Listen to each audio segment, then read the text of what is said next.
Good morning, ladies and gentlemen, and welcome to my channel.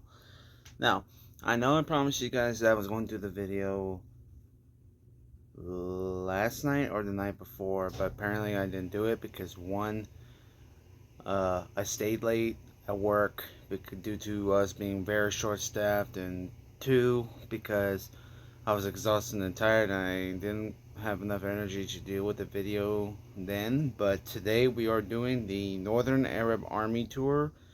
So let's not delay and get on into the tour.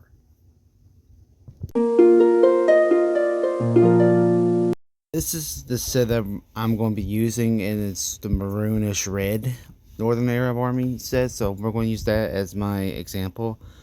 We're going to move on. We're going to do the breakdown of the poses, and then after the poses, learn about the history.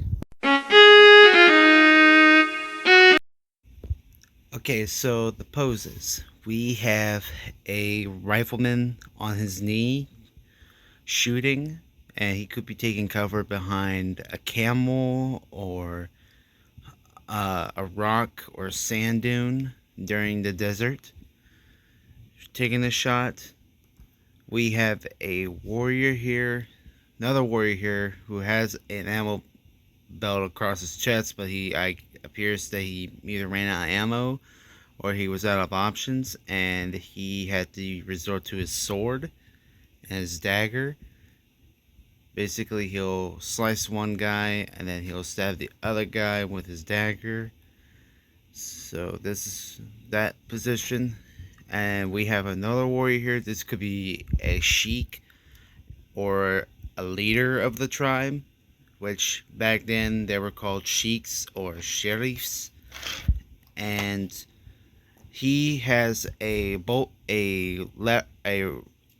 single action revolver here and a sword. So he will use his pistol first, and then he will resort to his sword in case he runs out of ammo.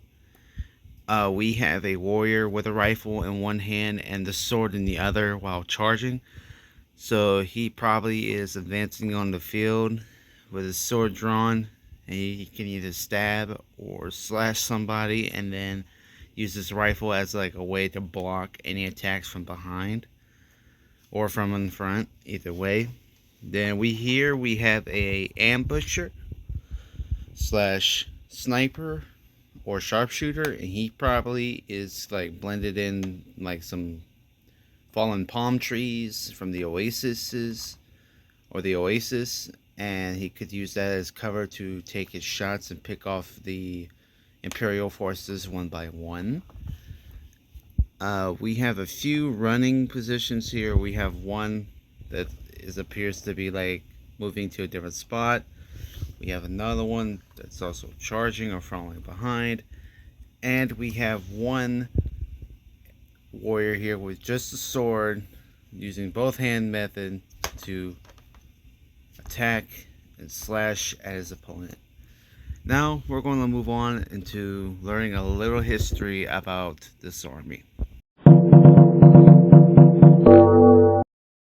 Okay, so history is these warriors or tribes were originally from modern day countries such as Morocco, Algeria, Tunisia,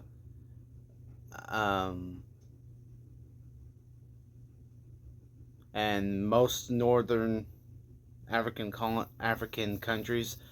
And during this time period, France, England, and Italy and Germany, they were owning different types of territories in Africa. So these tribes were, and also the Ottomans, the Turkish. Now, depending on the time period, I mean, the Ottomans owned most of the Middle East and some parts of Africa during World War One. But then when British officer Lawrence of Arabia, or the Lawrence of Arabia, gathered all these different tribes to revolt against the Ottoman Empire, they all began to form a United Arab Commission with each other, but they were still like tribes and still divided and all that.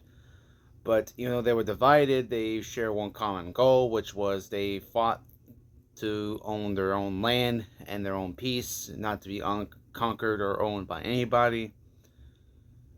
And when after World War One, of course, French and other European powers wanted to build colonial domination, so the French would mostly encounter the northern Arab tribes during their expedition in trying to conquering territory in Africa, and so have the Italians and the British, Portuguese, basically mostly European colonists.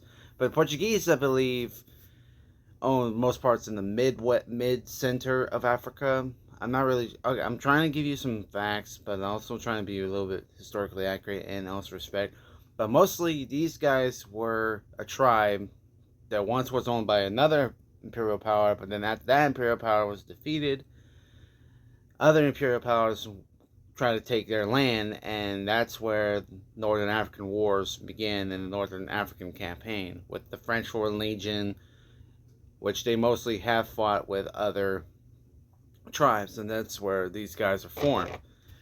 And also, most of their weapons were stolen from imperial powers, such as probably these rifles they're using are probably from Ottoman soldiers that were from World War One, or they were stolen from dead French soldiers or European settlers that infiltrated their land without permission. And the sheik or the sheriff may have told them to attack. So, and there were some northern tribes that were like allies with European powers, and then there were some that were against European and white civilization or European civilization trying to own their territory. So there was a mix between enemy and foe and ally and neutral. But that's basically somewhat of a summary with this army. I'm sorry I couldn't give any more details about it, but I hope you enjoyed the history lesson, a little bit of history lesson. I may clarify this another time, but I may do a redo of this. But either way, thank you guys for watching, and see you in the announcements. So the announcements are going to be a little bit brief. One, I am planning on doing the AMIPR cancel / court recommendation or requirement breakdown, or the Army International Peace Recommendation spelled AMIPR breakdown, because I've been wanting to do that for a while. So that's where that next series is going to go. Also, 2 days from now, there's a poll going to be posted, so be sure to keep an eye out for that poll. Basically, that's pretty much it. Oh, I have ordered some more soldiers, but there's a reason why I'm ordering them, and technically I was inspired by another creator by the name of Call of Plastic. He did a World War II BMC set review, except I tried to find the set myself to try and do my own version of that video, but apparently they are all been sold out. So I bought a rip-off version of that and a few more World War II German soldiers and a few vehicles and stuff like that, and a couple Lego World War II soldiers as well. So that's going to be in another video in due time. But before I leave, of course, I don't know when they're going to come in. They're probably going to come in at different days. So I want to do all of them together in one video, if I can try to do so. But if I can't, then I'll have to do the videos separate. But other than that, yeah, that's basically it. So, like I said in the previous section, don't forget to like, comment, subscribe. I'll be sure to keep you guys updated and also try to keep you guys entertained. I had 636 subscribers, but one of them, whoever is that subscriber that unsubscribed to my channel, I'm sorry for you not having anything to watch and been bored waiting, but please come back, because 636 subscribers is close to 640 subscribers. We need you back. Also, those of you who can, please try to get more people involved in this video and share it with your friends, family, or whoever, because I want to reach 700 subscribers by next year. Please, please, please, please, and thank you. And as for all of you guys, have a Merry Christmas. Stay warm out there wherever you're living at, because it's probably freezing cold, or wherever y'all living at that is snow or no snow. Happy holidays, happy Hanukkah, happy early Kwanzaa, and have a good night. And also to my French, whoever are French from Louisiana or from France themselves, Joyeux Noël. And see you guys next time.